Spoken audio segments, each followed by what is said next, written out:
आज राज ठाकरे आणि उद्धव ठाकरे राजकीय युतीची घोषणा करणार आहे। तत्पूर्वी कार्यकर्त्यांमध्ये एक वेगळाच उत्साह, आनंदाचं वातावरण पाहायला मिळते, कारण मागील अनेक वर्षांपासून दोन्ही ठाकरे बंधू एकत्र यायला पाहिजे अशी अपेक्षा अनेक कार्यकर्त्यांची होती आणि आज तो दिवस आलेला आहे।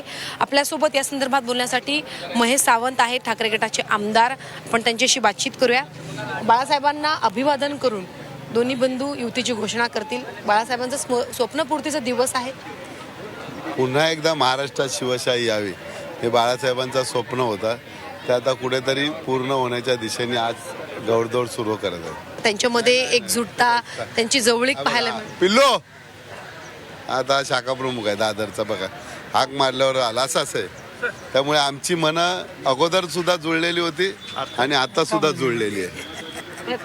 मी असं त्यांना विचारलं की दोन्ही नेते सोबत आलेत, कार्यकर्ते तुम्ही स्थानिक पातळीवर जवळ आलात का, सोबत आहात का तुम्ही? अरे आज मराठी माणूस एकत्र आलेला आहे। दोन ठाकरे बंधूंचं जे एकत्र येणे हा दीपोत्सव म्हणजे दिवाळीसारखा साजरा करणार आणि आजचा हा लक्षात ठेवण्यासारखा दिवस होणार आहे, अविस्मरणीय दिवस राहणार आहे आजचा। किती म्हणजे करिश्मा किती चालेल म्हणजे मुंबईमध्ये आणि महाराष्ट्रामध्ये असं वाटतं? मराठी माणसाचा करिश्मा चालणार आहे आता। हा मराठी माणूस सर्व एवढा आनंदी झालेला आहे की त्यांचा हे येत्या निवडणुकीमध्ये तुम्हाला सगळ्यांना दिसेल। तुमच्या मतदारसंघामध्ये तुमची जोडी हिट आता आणि महाराष्ट्रामध्ये ठाकरे बंधूंची जोडी हिट आणि मुंबईमध्ये होईल असं वाटतं? नक्कीच होणार, त्यामध्ये काही दुबार मत कुठलंच नाहीये।